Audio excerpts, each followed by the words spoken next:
श्री गणेशाय नमः। श्री शिव महापुराण महात्म्य। पहला अध्याय। श्री शौनक जी ने पूछा, महाज्ञानी सूत जी, आप संपूर्ण सिद्धांतों के ज्ञाता हैं। प्रभु, मुझसे प्राणों की कथाओं के सार तत्व का विशेष रूप से वर्णन कीजिए। ज्ञान और वैराग्य सहित भक्ति से प्राप्त होने वाले विवेक की वृद्धि कैसे होती है तथा साधु पुरुष किस प्रकार अपने काम क्रोध आदि मानसिक विकारों का निवारण करते हैं। इस घोर कलयुग में जीव प्राय असुर स्वभाव के हो गए हैं और उस जीव समुदाय को शुद्ध बनाने के लिए सर्वश्रेष्ठ उपाय क्या है? आप इस समय मुझे ऐसा कोई शाश्वत साधन बताइए जो कल्याणकारी वस्तुओं में भी सबसे उत्कृष्ट एवं परम मंगलकारी हो तथा पवित्र करने वाले उपायों में भी सर्वोत्तम पवित्र कारक उपाय हो।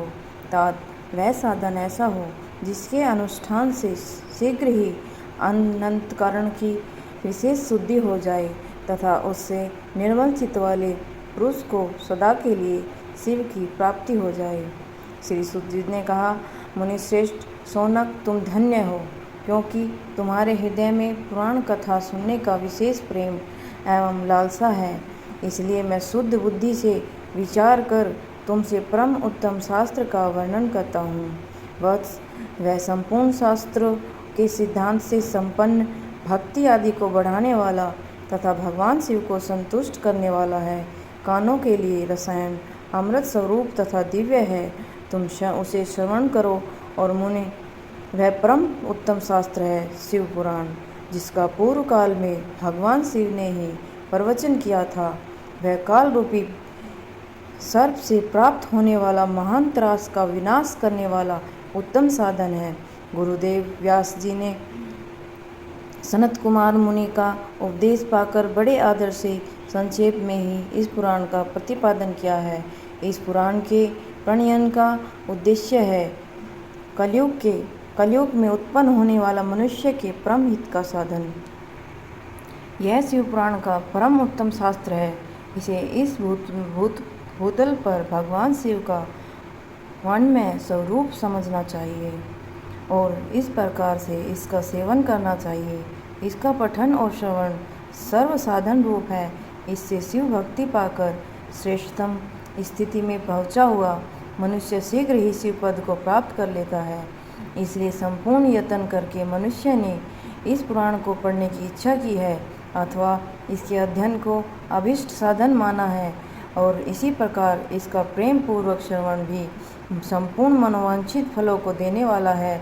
और शिव के इस पुराण को सुनने से मनुष्य सब पापों से मुक्त हो जाता है तथा इस जीवन में बड़े बड़े उत्कृष्ट भोगों का उपभोग करके अंत में शिवलोक को प्राप्त कर लेता है। यह शिव पुराण नामक ग्रंथ 24,000 श्लोकों से युक्त है। इसकी 7 संहिताएं हैं और मनुष्य को चाहिए कि वह भक्ति ज्ञान वैराग्य से संपन्न हो और बड़े आदर से इसका श्रवण करें। 7 संहिताओं से युक्त यह दिव्य शिव पुराण पर ब्रह्म परमात्मा के समान विराजमान है और उसके उत्कृष्ट गति प्रदान करने वाला है।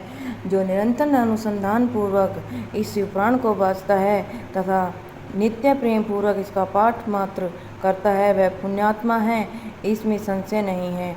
जो उत्तम बुद्धि वाला पुरुष अंत काल में भक्ति पूर्वक इस पुराण को सुनता है, उस पर अत्यंत प्रसन्न हुए भगवान महेश्वर उसे अपना पद प्रदान करते हैं, धाम प्रदान करते हैं। जो प्रतिदिन आदर पूर्वक इस शिव पुराण को पूजन करता है, वह इस संसार में संपूर्ण भोगों को भोग कर अंत में भगवान शिव के पद को प्राप्त कर लेता है।